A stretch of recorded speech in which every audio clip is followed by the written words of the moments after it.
భూమి మీద మనం కూడా ఉన్నాం. సో వాళ్ళు ఫేస్ చేసే సమస్యలన్నీ మనం కూడా ఎదుర్కొంటాం.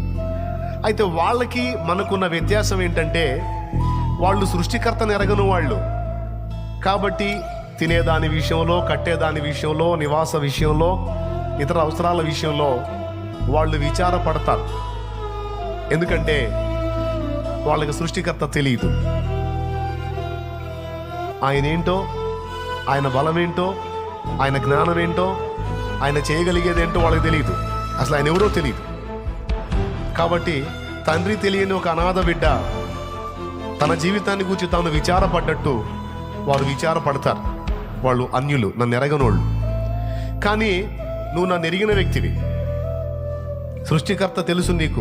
నిన్నెవడు నిర్మించాడో అతడు నీకు తెలుసు. నీ జన్మకెవరు కారకుడో, నీ ఉనికికి ఎవరు ఆధారమై ఉన్నాడో